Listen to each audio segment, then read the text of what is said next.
विधानसभेच्या जागा वाटपासाठी महायुतीच्या 3 प्रमुख नेत्यांची बैठक होणार आहे। या बैठकीला अजित पवार गटाच्या वाट्याला असणाऱ्या पिंपरी विधानसभेची मागणी शिंदेंची शिवसेना करणार आहे। शिंदेंचे खासदार श्रीरंग बारणे यांनी हा दावा केलाय।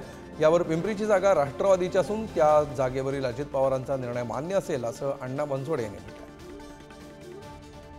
पिंपरी चिंचवडमध्ये पिंपरी विधानसभा मतदारसंघावरती शिवसेना पक्षाचा दावा राहणार आहे, कारण या अगोदर शिवसेना पक्षाचा त्या ठिकाणी आमदार होता आणि गेल्या अनेक निवडणुका जर पाहिल्या तर चांगलं मताधिक्य हे पिंपरी विधानसभा मतदारसंघामध्ये शिवसेना पक्षाला मिळालेले आहे आणि त्या दृष्टिकोनातून पिंपरी विधानसभा मतदारसंघ शिवसेना पक्षाकडे असावा आमचं असं स्पष्टपणे मागणी।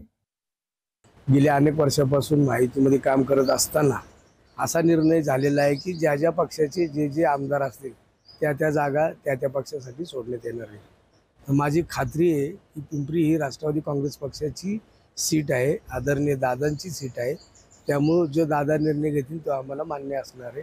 दुसरी गोष्ट, राष्ट्रवादी काँग्रेस पक्षाचा आमदार म्हणून मी गेली 5 वर्षापासून काम करते, त्यामुळे माझा विश्वास आहे ही सीट आहे ही राष्ट्रवादी काँग्रेस पक्षाला सुटणार आहे।